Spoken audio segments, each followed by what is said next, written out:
ఈశ్వరరావు గారికి.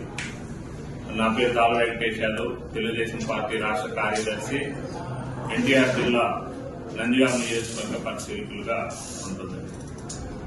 అయితే ఈరోజు ముఖ్య ఉద్దేశం ఏదైతే అంబటి రాంబాబు గారు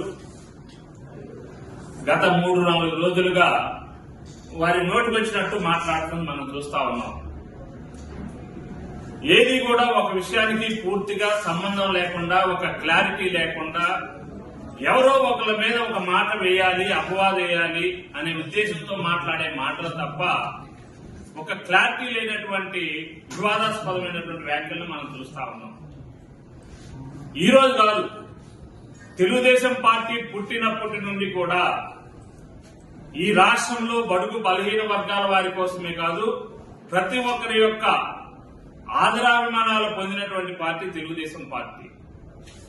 ఏ ఒక్క రోజు కూడా ఎవరికన్నా కులాలకి, మతాలకి, వర్గాలకు అతీతంగా ఆపద జరిగింది, వారికి అన్యాయం జరిగిందంటే అది ఆనాటి ఎన్టీ రామారావు గారు కావచ్చు, ఇప్పుడున్నటువంటి చంద్రబాబు నాయుడు గారు కావచ్చు, వెంటనే స్పందించి బాధితులకి న్యాయం చేయాలనే ఉద్దేశంతో జరిగేటువంటి ప్రక్రియను మనం ఎప్పుడు చూస్తూనే ఉన్నాం.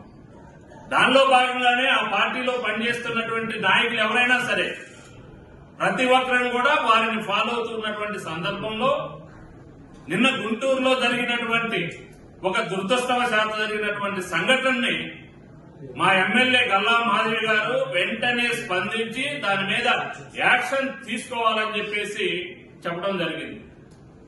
దానికి తగినట్టుగానే చర్యలు తీసుకోవడం కూడా జరిగింది ఇమీడియట్ గా విత్ ఇన్ 24 hours లోనే. అయితే ఈ రోజు మనందరూ తెలుసు, అంబటి రాంబాబు గారి యొక్క పరిస్థితిని మనం ఈ రాష్ట్రంలోనూ జిల్లాలోనూ చూస్తా ఉన్నాం. ఎందుకంటే ఆయన మానసిక పరిస్థితి పూర్తిగా దెబ్బతింది. ఈ రోజు కాదు, గత కొన్ని సంవత్సరాలుగా ప్రభుత్వం పోయిన దగ్గర నుండి ఆయన పరిస్థితి ఏంటంటే, ఎక్కడ ఏ సంఘటన జరిగినా నేనున్నాను అని ఒక గుర్తింపుల కోసం చేస్తున్నటువంటి కార్యక్రమాల్లో ఇది ఒక నాటకం. ఇప్పుడు అతను చూశాం, మీరు కూడా గమనించండి, మీడియా మిత్రులు కూడా ఇది పూర్తిగా తెలిసిన విషయమే. అన్ని సంఘటనలు కూడా మీరు గమనించిన వాళ్ళే.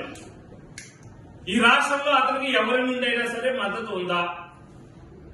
ఒకసారి ప్రెస్ మీట్ పెడతాడు, కులాన్ని తిడతాడు, కాపులు పచ్చి తాగుబోతులు అంటాడు, తిండిపోతులు అంటాడు, మాంసం లేకపోతే బతకలేరు అంటాడు, వ్యసన పనులు అంటాడు, కులాన్ని తిడతాడు. ఆ కులం కూడా ఒక్కళ్ళు కూడా పార్టీలకు అతీతంగా వైఎస్ఆర్సీపీలో ఉన్నటువంటి కాపుల